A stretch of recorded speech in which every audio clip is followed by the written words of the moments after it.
counting systems are running, right? Yes, Everything's ready to go anytime, right? that's right. They're all set, aren't they? Yes, all prepared. All right. I agree with the report and the pre-launch evaluation.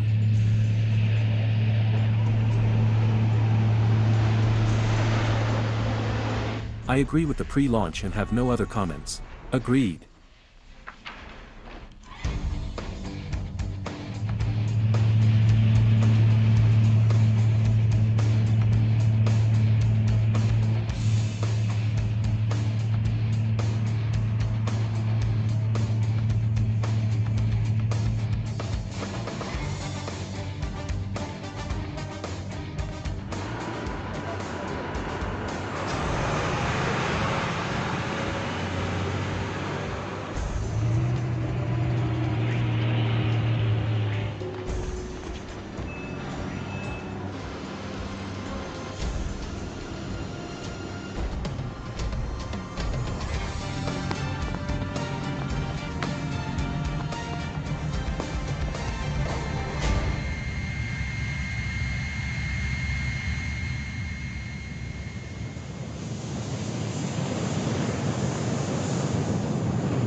This is a journey 3 years overdue.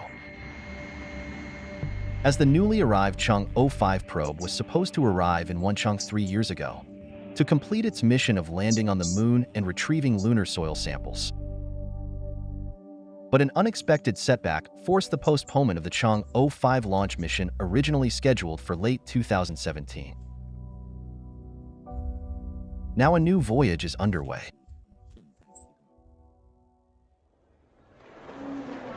As the launch day approached, Huao's visits to Wenchang became increasingly frequent. 3 years ago, also in the summer, that bitter setback felt like a heavy boulder, weighing on the hearts of the aerospace crew for 3 solid years. Whether this boulder could finally be lifted would be determined in just 100 days. Huao knew full well that this was a must-win mission. His team had to bring the third phase of the Chinese Lunar Exploration Program to a perfect conclusion.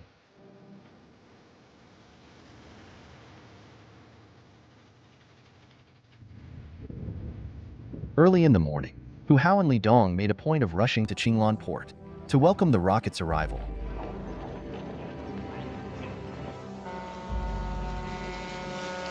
This is the 5th Long March 5 carrier rocket, designated Y-5. Its mission is to carry the Chang'e 05 probe into lunar orbit.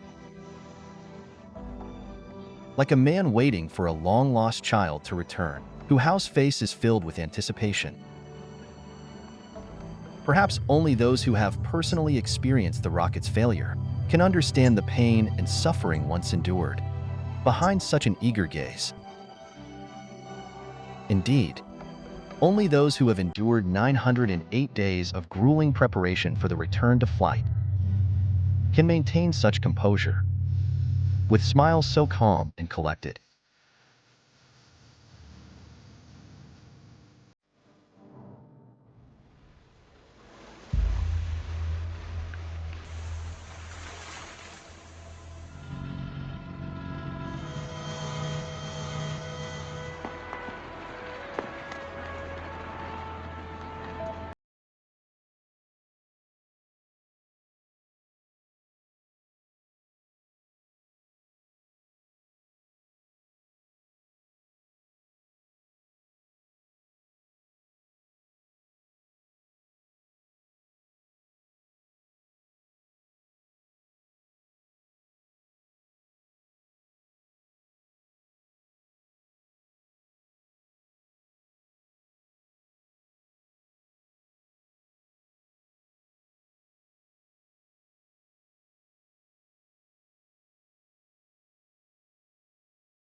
It's not time for that yet.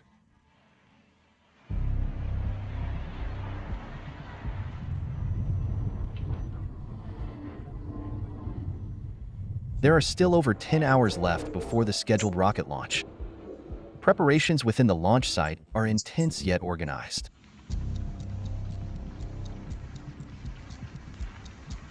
As per established practice, the pre-launch sequence officially began at T-13 hours. Unlike Earth satellite launches, deep space exploration has many constraints. The relative positions of the Sun, Earth, and Moon must be considered, as do meteorological conditions, observation conditions, and so on. After careful calculations, the optimal launch window was determined to be in the early hours of the morning.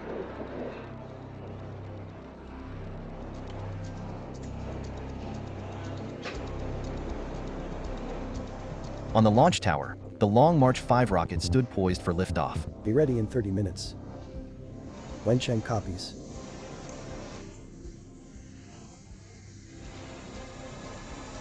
Ten, 9, 8, 7, 6, 5, 4, 3, 2, 1. Ignition.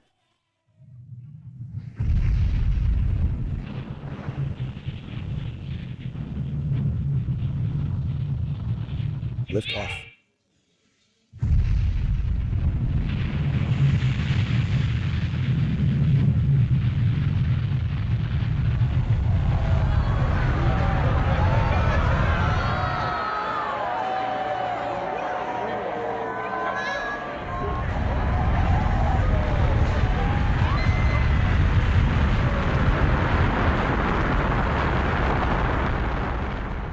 At 5:06 a.m., the carrier rocket successfully delivered the Chang'e 5 probe to the starting point of the Earth-Moon transfer orbit. This marks the official beginning of China's first extraterrestrial sample return mission. I now declare the launch of the Chang'e 5 mission a complete success.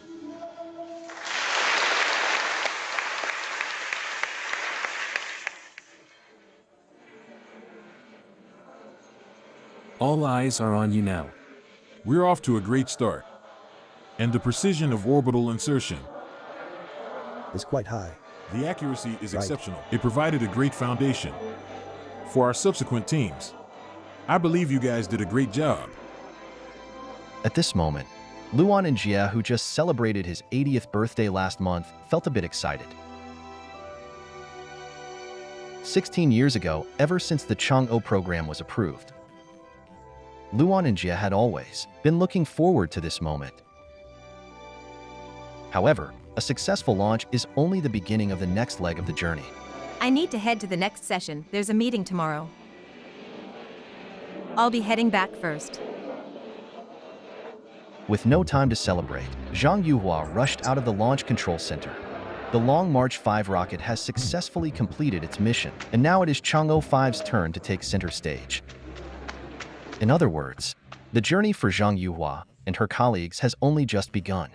After the success, the launch crew was elated while the probe team was tense. Once it was separated and deployed its solar panels, all our data became invisible from the launch site.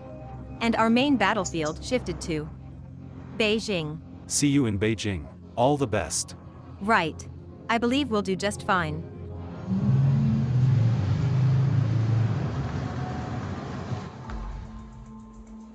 In the northern suburbs, the Beijing Aerospace Command and Control Center is the main battlefield Zhang Yuhua mentioned, following the Houston Flight Control Center in the US and the Moscow Flight Control Center in Russia. This is the world's third modern flight control center.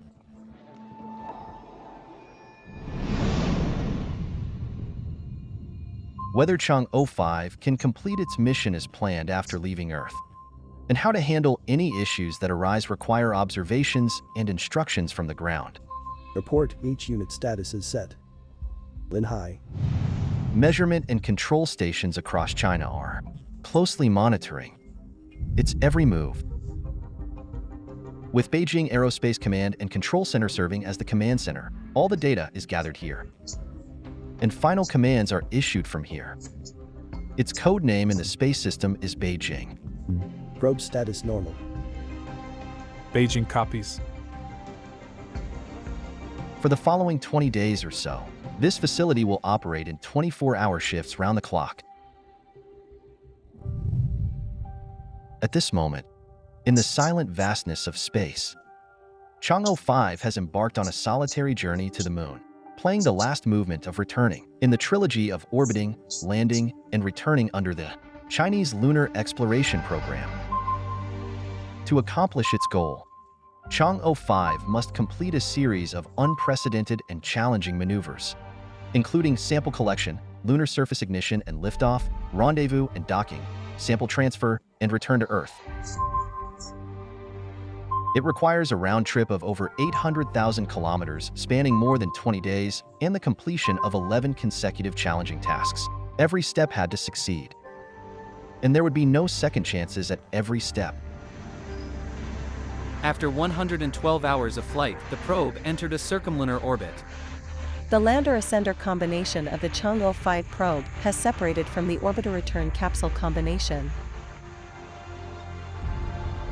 Control the lander and ascender to enter a circumlunar elliptical orbit with a perilune of about 11 kilometers and an apoLune of about 190 kilometers and prepare for powered descent. Washan. Washan copies. The first stage of the major test is a soft landing on the lunar surface. Precise control of the flight path and attitude of the spacecraft is crucial. Imagine if one support leg landed in a crater while another landed on a rock, the lander would be severely tilted. In such a state, there would be significant difficulties during sampling as well as during the subsequent lunar liftoff. So this phase is indeed critical to the entire mission. Attention all units, this is Beijing. Probe status normal and the subsequent powered descent will be implemented as planned. Although China had previously achieved a successful soft landing on the lunar surface with flawless performance, however, this time the landing requirements for Chang'e 5 are clearly higher, more challenging, and more stringent.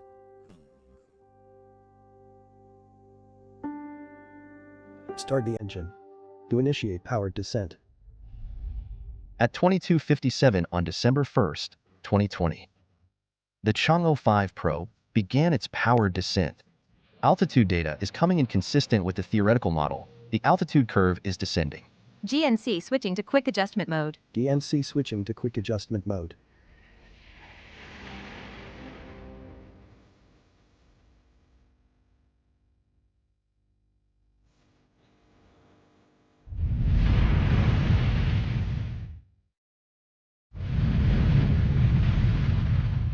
DNC switching to obstacle avoidance mode.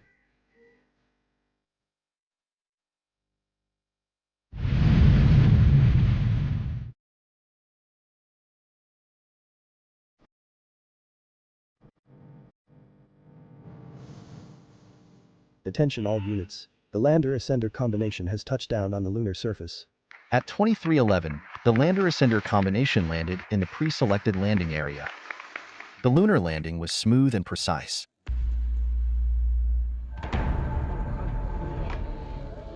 It's here. It's finally here.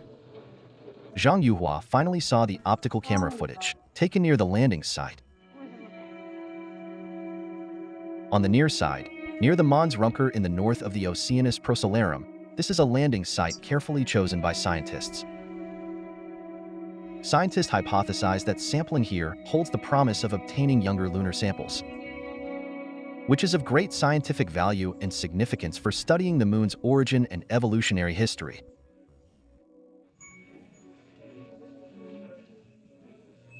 This lunar surface doesn't look very solid. It doesn't seem like there's much dust. Indeed. Beijing copies. According to mission planning, approximately 2 kilograms of lunar soil samples would be collected. Digging up soil and rock samples directly from beneath the lander seemed like the more straightforward solution. But scientists had greater ambitions. They were very keen to obtain samples from deeper layers of the lunar surface, and that would require drilling. Thus, the sampling task was designed with 2 methods: drilling and surface sampling. The drilling, according to theoretical estimates, should take place around 110. If all goes well. If we encounter anything impenetrable, the drilling fails. We've classified the soil into 10 greats, and as long as it's within the range of soil we've accounted for, we should be able to obtain it. The total time the lander would operate on the lunar surface was 48 hours. However, due to the launch window and fuel constraints, for the subsequent lunar surface liftoff, the actual working time for sampling was only 19 hours, which was very limited. Can this be confirmed? Is this current command correct? Then we'll call him again. If the mission cannot be accomplished within the allotted time, we would have to ignite once the deadline arrives. Let's see what kind of soil is beneath the drill. If there are no rocks, we can get started. Unfortunately, Peng Jing did not see an ideal result. Images show that rocks were spotted near the landing site. Although this was expected, and the team had already prepared contingency plans for various scenarios, Peng Jing still hoped that these rocks would not be too hard. I think it's possible that the rocks are softer. Pumice maybe. Right. In another control room, Deng Xiangjin's mind is racing. How big are the rocks exactly? How hard are they? Will there be more rocks underneath the rocks? Which drilling plan is the most reasonable? Deng Xiangjin had to make a quick decision. Drilling on the lunar surface, whether for us or anyone else, involves some very tough work. I recall when the Soviet Union first attempted drilling, they only collected a few dozen grams of lunar samples, and that was already an impressive achievement.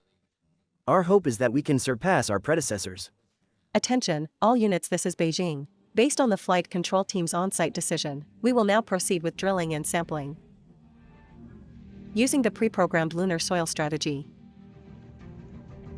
The planned drilling depth is 2 meters below the lunar surface. Under the control of Deng Xiangjin's team, the drill slowly dug down centimeter by centimeter. The composition of lunar soil is complex and temperature fluctuations on the lunar surface are extreme. These are all challenges the drilling mechanism must overcome. The drill bit of Chang'e 5 is made of special materials. It can drill through rocks of grade 8 hardness. The drill shaft is made of an aluminum-based composite material that matches steel in terms of wear resistance and strength, but weighs 65% less. Every component of the drilling mechanism has undergone rigorous testing. Can the highly competent drilling mechanism withstand the ultimate test?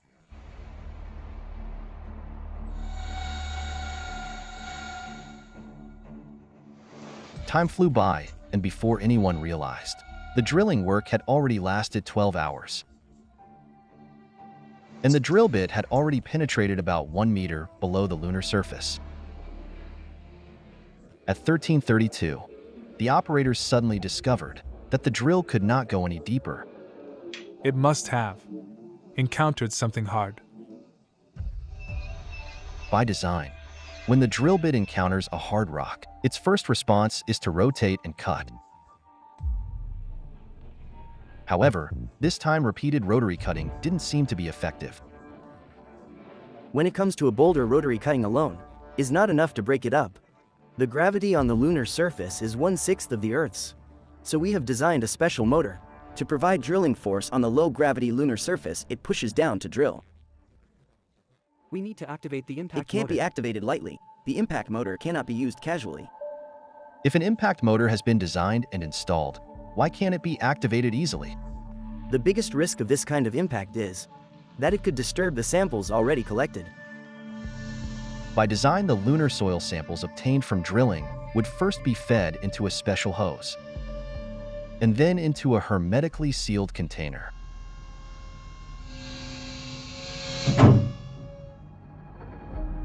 The impact motor is very powerful. Once activated, it could potentially disturb the samples already stored in the container. There is another issue. The impact motor could only break large boulders into smaller rocks, not completely pulverize them. And small rocks cannot be fed into the hose in large quantities. I told you to turn to the quarry, but you wouldn't do it. What to do now that there's no apparent way to judge? Already rotated 208 degrees. How many degrees do you think it would take to reach the goal? I don't know at this point. Whether to activate the impact motor or not, the commanders faced a dilemma. After repeated deliberations, the on-site decision-making team finally made the call. Activate the impact motor. We really have to start the impact motor. Let's see how much deeper we can drill. This is quite exciting. Nobody knows what we might come across. Time suddenly seemed to slow down. Every minute and second felt like an eternity. This is 1 millimeter. Give it another try. We'll just have to push as hard as we can. Should the impact time be slightly longer? It may fall off due to prolonged impact, a tough call. Indeed. 1 more minute of impact could yield 1 more sample. But it also increases the risk of losing everything at once. They may need to make a decision soon.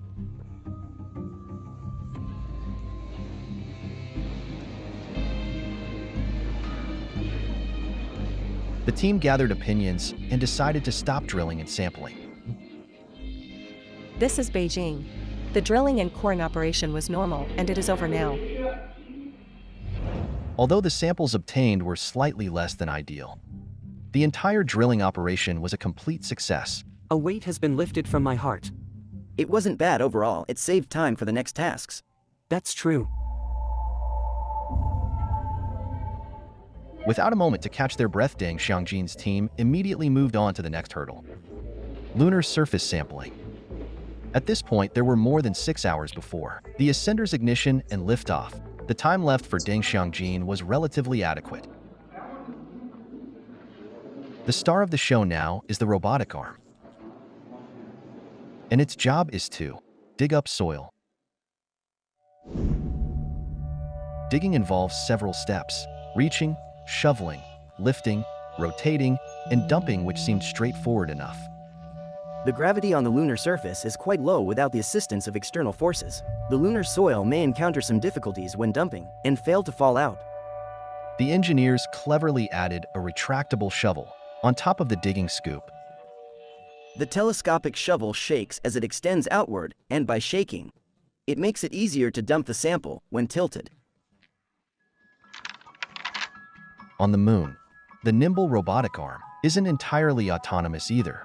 Back on Earth, Deng Xiangjin's team remotely controlled its every move. We have designers who monitor the health status of the robotic arm. They keep an eye on the temperature and electrical current. We also have fine-tuning operators to control the robotic arm, how many steps it takes, and how far it travels.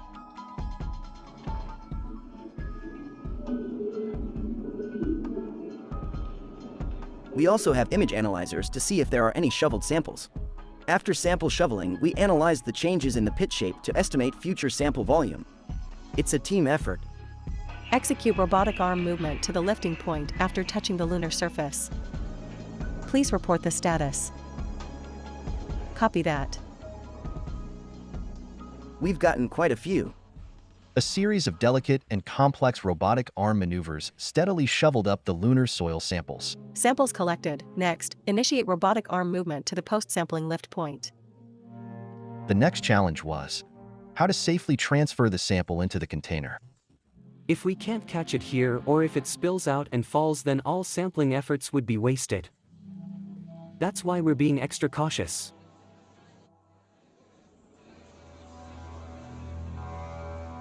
We've done extensive work and numerous rehearsals. The precision of the robotic arm control should be around 1.5 millimeters. Any deviation is unacceptable. It must reach the precise position. Container release fine-tuning complete. Proceeding with container release next. Attention all units. The lunar surface sampling operation of the Chang'e 5 probe has successfully concluded. China's first unmanned extraterrestrial sampling has been successfully completed within the designated time frame. This period of all-out effort has demonstrated that humanity's unique courage and ingenuity are what drive us to push boundaries and venture further. At this point, Chang'e 5 has been on the moon for 48 hours, and the launch window for taking off from the lunar surface is approaching. Chang'e 5 must seize this opportunity. In 5 days, the landing site would enter the lunar night, and the surface temperature would plummet to around minus 180 degrees Celsius. Since Chang'e 5 is not designed to withstand such extreme cold, it would face a life-and-death test if it were to enter the lunar night. Additionally, if the wait was too long, the orbiter return capsule combination in lunar orbit would face a fuel shortage as well. There's only one optimal solution: launch on schedule. Ignite the engine. The ascender lifts off from the lunar surface. Historically, all unmanned Soviet acquisitions flew directly back to Earth after launching from the lunar surface. This option, while limiting the weight of lunar soil transported, is relatively safe. Yet China chose a different option, a high-risk option never before attempted. 2 spacecraft were to perform an unmanned rendezvous and docking 380,000 kilometers away from Earth. Why not just return directly from the moon without rendezvous and docking? There was a strong commitment to push China's technological capabilities. Overly conservative proposals would be weeded out. Building on our predecessor's foundation and innovating is the driving force behind our project. The entire rendezvous and docking process was actually set to take place in lunar orbit, 380,000 kilometers away in a distant realm. Performing an unmanned rendezvous and docking in distant lunar orbit was a world first in space exploration. What exactly makes it so challenging? For lunar orbital docking, ground support is more limited. Without auxiliary measures, we had to find suitable docking conditions. In essence, the resources from external support are too scarce that autonomy is required.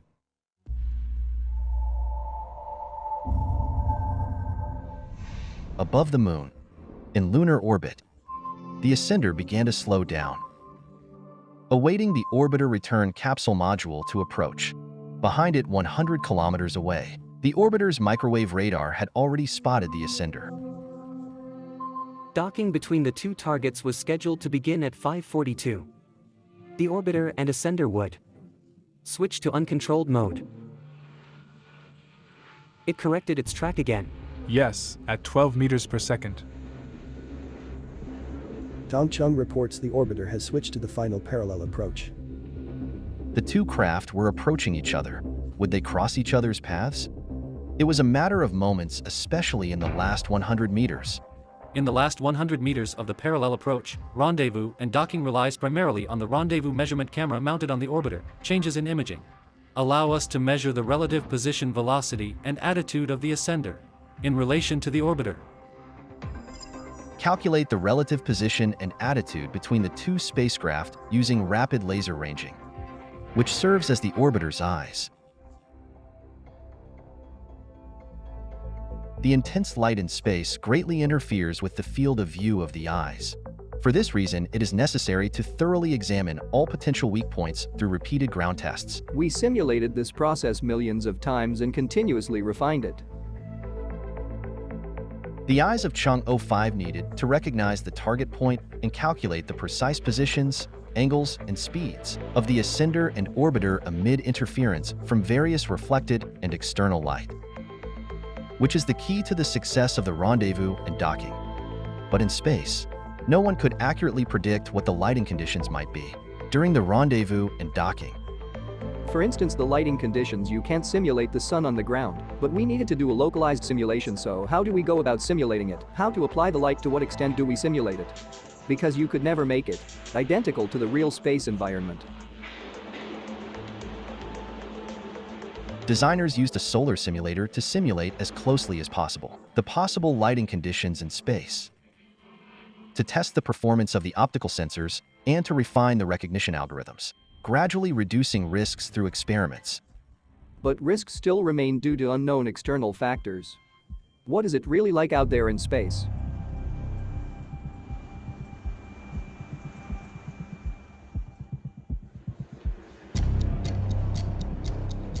The orbiter switches to 15 meters approach. 15 meters is a crucial point. After that, it's approaching at 0.03 meters per second. Wenchang reports the orbiter's docking starts.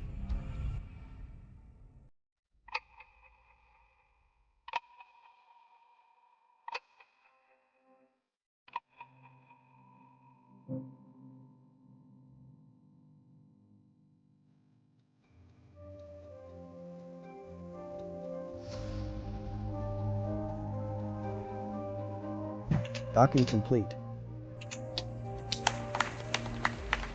Captured in 1 second, calibrated in 10 seconds, locked in 10 seconds, and fully docked in 21 seconds. 35 fault response plans. Fully automated control. All in one go, a brilliant execution.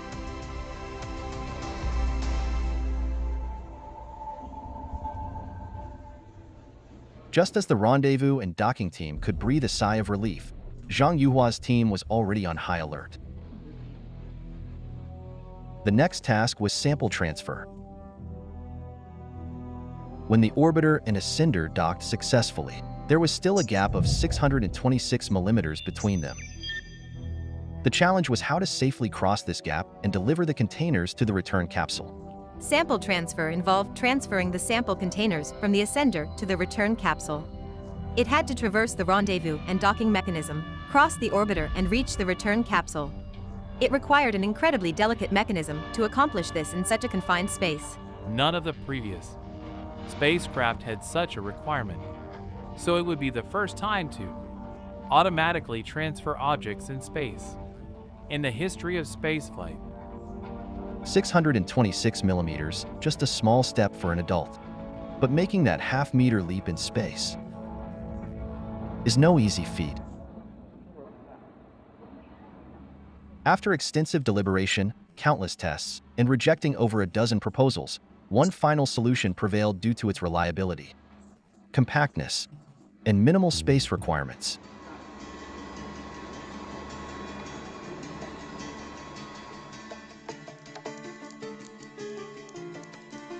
When a caterpillar moves, it bunches up and stretches out up and forward, and in this manner, it moves forward. It would reach out, then pull back, then reach out again. Throughout the entire process, the sample container was held securely as it was transferred. Of course, there were many alternatives. In the end, we chose the safer option. So, we are quite confident in the current method. Despite the high confidence, Zhang Yuhua couldn't help but feel tense. Dongcheng reports that the probe is functioning normally and is ready for sample transfer at this time. 12 days of round-the-clock efforts. 7 challenging interlocking maneuvers. The lunar soil samples obtained after such an immense struggle could be lost forever in the vast expanse of space with the slightest error. Zhang Yuhua would never allow any flaws in this operation. Sample transfer starts.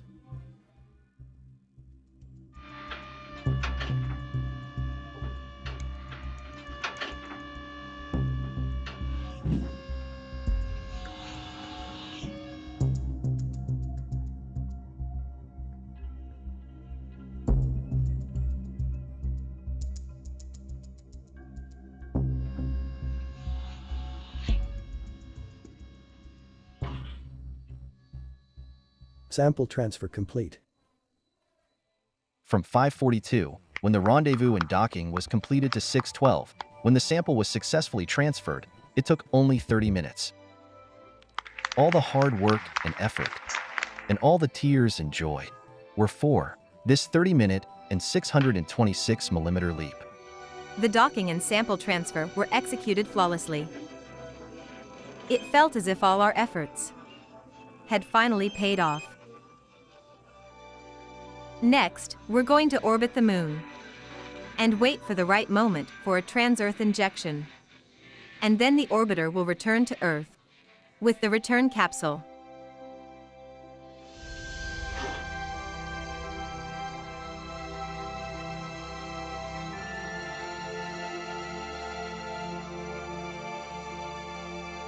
At last, Chang'e 5 was heading home.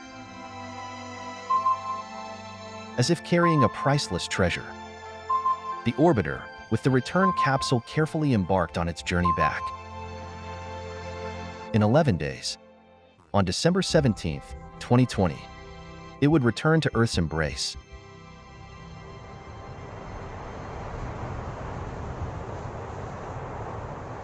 There had already been several snowfalls in December. On the Amgulang Prairie in Inner Mongolia, Xitsiwang Banner, in the heart of the prairie, is the primary landing site for the Chang'e 5 mission. Tomorrow, the Chang'e 5 return capsule would be coming home. In temperatures as low as 20 degrees Celsius below zero, all preparations were in order, and the search and rescue team was on high alert. Far away in the Moon-Earth transfer orbit, the Chang'e 5 orbiter was speeding towards home with the return capsule. Inside the monitoring hall, all crews were at their positions. Among the crowd was a special observer, Luan Jia, the 80-year-old chief commander of Chang'e 1. For 16 years, Luan Jia had pondered day and night, exhausting all his efforts for this very moment. In his mind, the probe in space was like a child on a long journey. The old man who started this journey was here waiting for the reunion. At the time, many colleagues advised me not to go there as it was too cold there, but I insisted on attending. When Chang'e 1 began its journey, we were full of confidence and promised the central authorities that we would complete the three-step plan. However, once the task was assigned, you realized that the gap between making a commitment, setting a goal, and attaining that goal would be immense. We Chinese say we must finish what we started. I had to be there. I came to welcome Chang'e home, to bring Chang'e back to her homeland.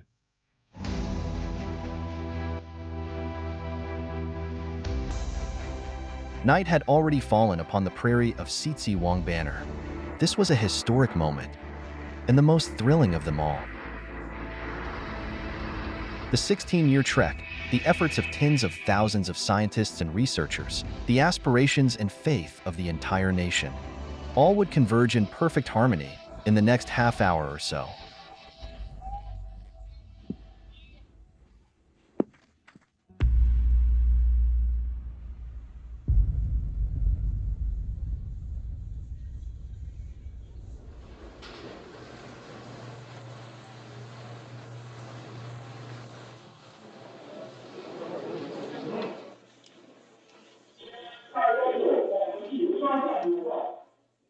Attention all units, this is Beijing.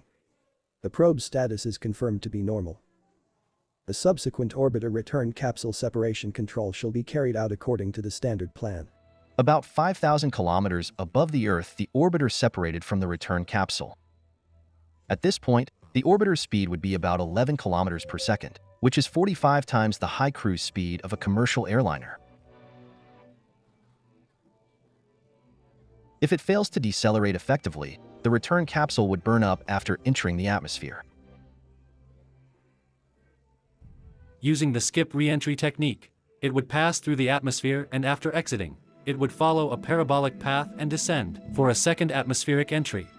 These two entries would reduce the speed from 11 kilometers per second to 7 kilometers per second through atmospheric drag. The media likened this return process to skipping stones across water. During this process, the relative speed was extremely high. We had to employ numerous algorithms to control and predict our landing point, autonomously find the path, and reduce the speed while ensuring sufficient energy to reach our designated landing site. Attention, all units, this is Beijing. The following is the forecast for the return capsule's second landing point. Landing point longitude, east.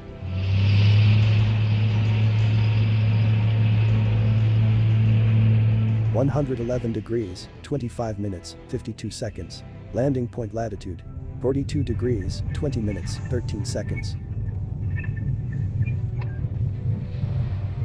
As the returner plunges into the atmosphere, it would face one more critical test. That's traversing the blackout zone. During the blackout, communications with the ground would be cut off. The ground could not receive the return capsule's telemetry. Our commands from the ground could not be transmitted either. During this phase, the return capsule must navigate autonomously.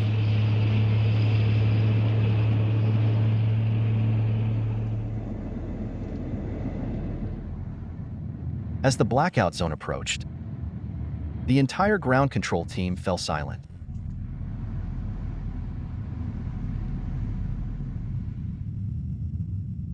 If the tracker could locate the return capsule out of the blackout, then we could basically declare our mission a success. That is to say, our return capsule would definitely be able to fly back to China and reach the landing site. Although it was only a few minutes, the wait was excruciating. Target spotted. Recovery 4 has spotted the target. Recovery 1 has spotted the target. That's it. Once again, the Chang'e 5 return capsule appeared on the screen. It was flying swiftly and steadily towards home.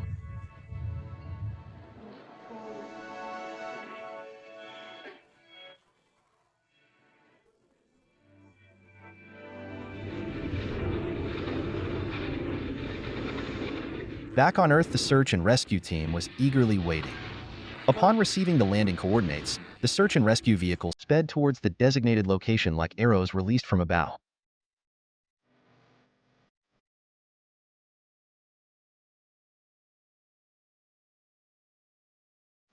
At 2 a.m. on December 17th, search and rescue crews found the target.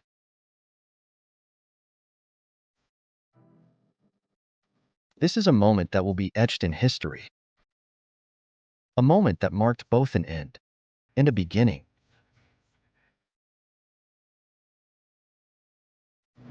Chang'e 5, welcome home. I hereby declare the Chang'e 5 mission of the Chinese Lunar Exploration Program a complete success.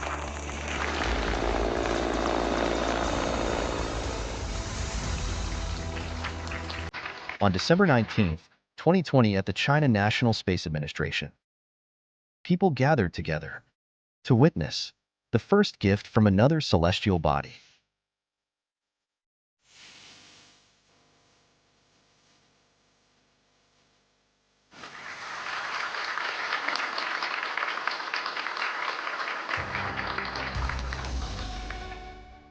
The moon belongs to all of humanity. And I believe it is our shared responsibility to explore it, study it, and develop it. We welcome members of the global space community to join us in exploring the mysteries of the universe. We shall always insist on peaceful utilization and peaceful development. Xi Jinping, General Secretary and President of China and Chairman of the CPC Central Military Commission, sent a congratulatory message to extend congratulations and greetings on behalf of the CPC Central Committee, State Council, and CMC to the command of the mission, and all those who participated in the Chang'e 5 mission. General Secretary Xi Jinping, in his congratulatory message to the command of the mission and all those involved in the Chang'e 5 mission, pointed out that the Chang'e 5 mission, as China's most complex and technologically extensive aerospace system project, achieved the first ever sample return from an extraterrestrial body for our nation. This is another major achievement in overcoming challenges by leveraging the advantages of our national system, marking a significant leap forward for China's aerospace sector. This would contribute to deepening our scientific understanding of the moon's origin and the solar system's evolution. The motherland and its people shall always remember your outstanding achievements. Xi Jinping emphasized that humanity's exploration of space is never-ending. He urged us to pursue dreams, explore bravely, coordinate efforts, and seek cooperation in lunar exploration. He encouraged us to embark on new journeys in space exploration, progressing step by step to achieve new milestones in building China into a space power and realizing the great rejuvenation of the Chinese nation, while making greater pioneering contributions to the peaceful use of space for humanity and building a community with a shared future for mankind.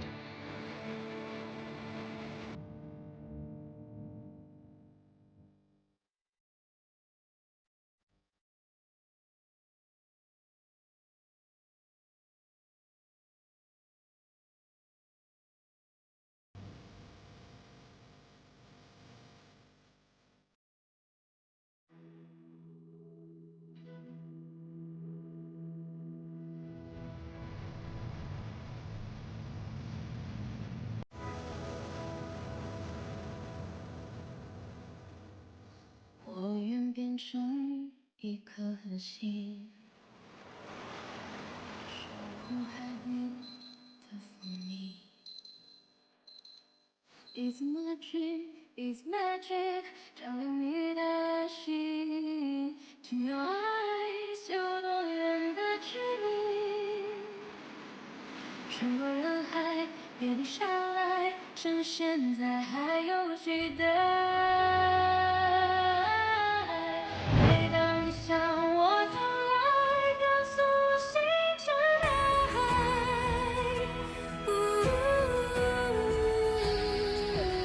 3、2、1，点火！起飞！盛开在黎明。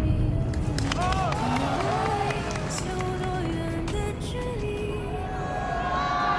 穿过人海，别停下来，趁现在还有期待。每当你向我走来，告诉我星辰大海。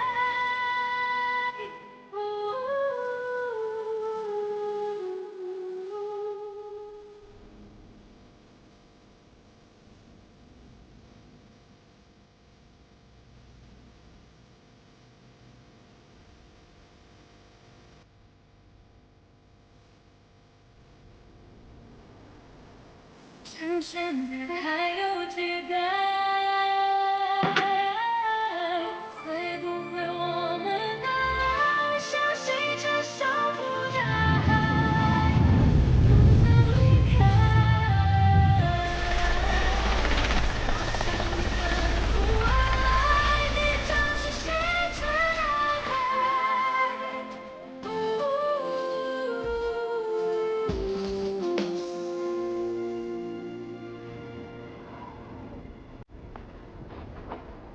我眼中炽热的恒星，